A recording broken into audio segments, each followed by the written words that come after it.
His Excellencies, dear guests, firstly I would like to express my gratitude to be among this distinguished audience. As TÜSİAD, in creating Institut du Bosphore, we aim to open a new chapter of dialogue between France and Turkey, establishing a Franco-Turkish institute that will foster free and objective debate on geopolitical, economic, and cultural issues has turned out to be a unique initiative. Celebrating its 5th year, Institut du Bosphore has achieved a significant progress since its establishment in 2009. Through its wide range of publications, its interactions with different regions of France, its comprehensive networking strategy, and most importantly, through these annual Bosphorus seminars, the Institute successfully managed to fulfill an important void. In a very short period of time, the Institute has become an indispensable point of reference related to France-Turkey bilateral relations. We firmly believe that the Institute now has a tough but rightly chosen agenda that constitutes a constructive platform to find structural solutions to the contemporary global challenges. We will surely continue our efforts with our mission. Today, I would like to share with you some of my thoughts on how do we perceive the sine qua non of Europe and Turkey in coping with global economic challenges through internal reforms. We believe that Europe is and will continue to be the common cradle of life, feeding both Turkey and France. Dear guests, while the transatlantic economies are still the most integrated economies in the world today, it's not easy to talk about the focal point of the global economy as it used to be, the transatlantic one, at the beginning of this century. Economic and political endeavors are inevitable on the global scale to cope with the tremendous changes in the world. G20 is one of the examples of global governance practices to the challenges posed by globalization and the financial crash of 2008. The integration and optimization of the transatlantic markets through the transatlantic trade and investment partnership process between the EU and the US is another response to the global shift of economic power to the Asia-Pacific region. The huge attempt will definitely reinvigorate the transatlantic alliance and counteract the perception of the declining attractiveness of the Western model of economy and democracy in the 21st century. Today, transatlantic political values like democracy, freedom, equality, and transparency have universal legitimacy. The basic soft power of the transatlantic world stems from this legitimacy. In terms of political structures, Europe faces a great challenge of defining the new governance mechanisms that are necessary for enlargement and the new European architecture in the restructuring of the Eurozone. Economic developments show that Europe needs a deepened political union and more effective governance.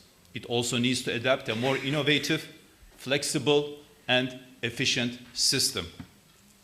The world needs a thriving and cohesive Europe with a well-functioning single market and monetary union, an influential global actor that can diversify its sources of energy supply, demographic dynamism, and as a peaceful and democratic reference. And the EU also needs a common political space to manage the monetary union and strengthen its influence in world affairs. A kind of Europe squeezed between an introverted populist backlash on the one hand and an austerity-oriented technocracy on the other is not the right answer to this need. In this picture of Europe, we see France as the country exemplifying the best of the current political and economic challenges and contradictions of the EU. On the one hand, there is a need for long-term growth-friendly reforms, but on the other hand, the maintenance of the welfare state structures for social cohesion is also a necessity. Regarding the political culture side, dealing with the populist backlash of the far right on the one hand, and the preservation of the culture of the unity in diversity on the other is another challenge.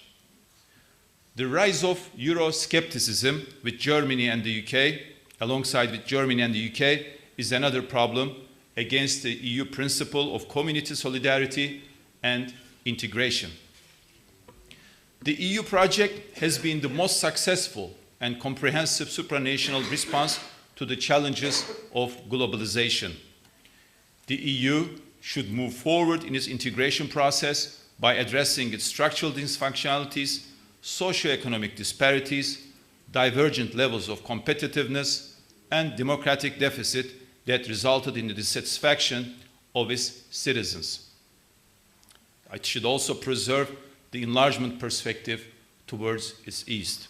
The EU needs the optimum combination of enlargement and integration on the one hand, and economic competitiveness and the social cohesion on the other.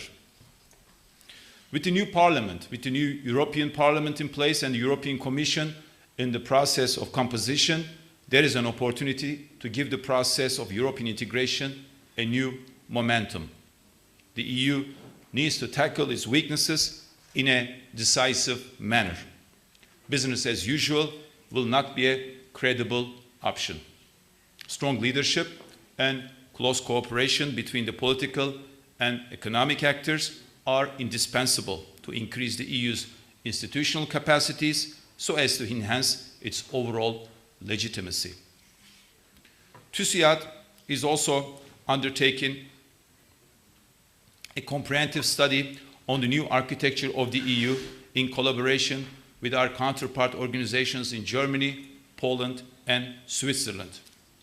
The purpose of this study, entitled "The Future of European Integration, a Reform Call," is to find an answer to the question on how to attain a globally competitive and institutionally more efficient Europe.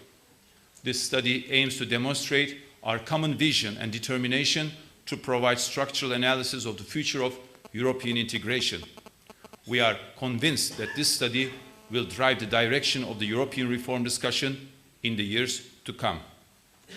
Regarding Turkey, as you know, TÜSİAD has historically been the major driving force behind Turkey's democratic and economic reforms. We consider this process as Turkey's most important anchor on the way to a pluralist democracy, regulated market economy, high living standards, and sustainable development. During the accession process, Turkey has benefited greatly and reformed its economic institutions and improved its political standards. Today, it's easier to conduct democratic discussions on the taboo issues, such as the official version of our national history. However, the political reform process has slowed down, especially after the global economic crisis, due to the enlargement fatigue of the EU coupled with the Cyprus problem and due to the domestic political tensions. Even there are certain backward steps in some of our democratic standards.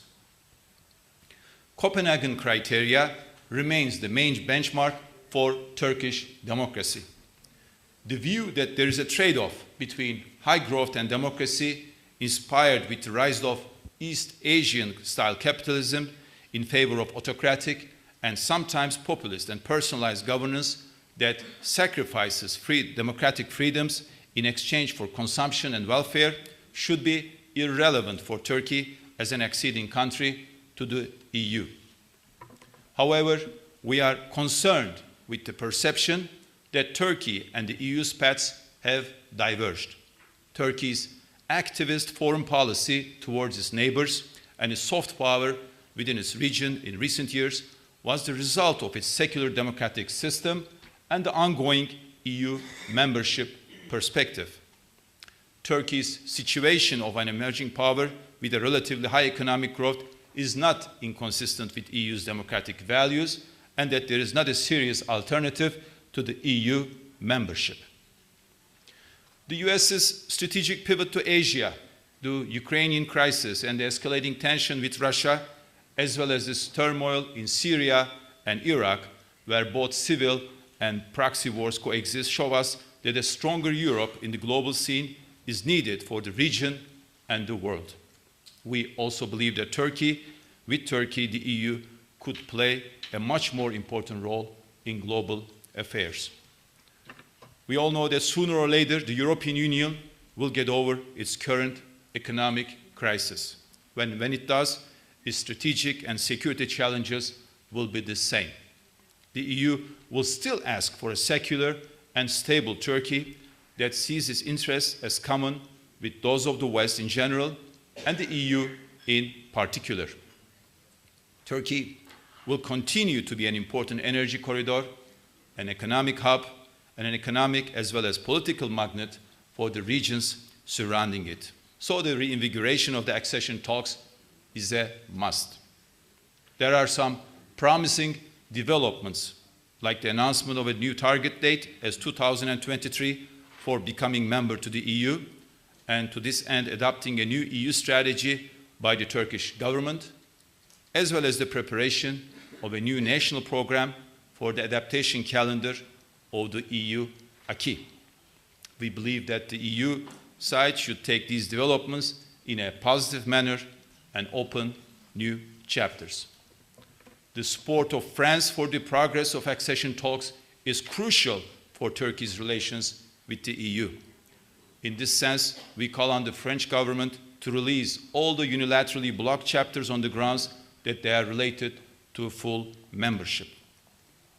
We are convinced that Turkey's membership to the Union is essential and provide the most favorable outcome for both Turkey and the EU.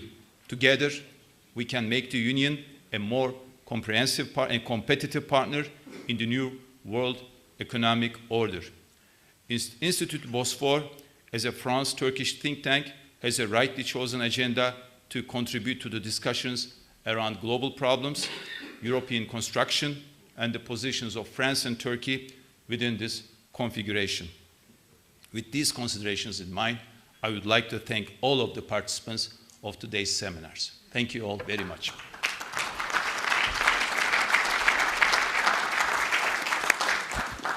Madame le Maire.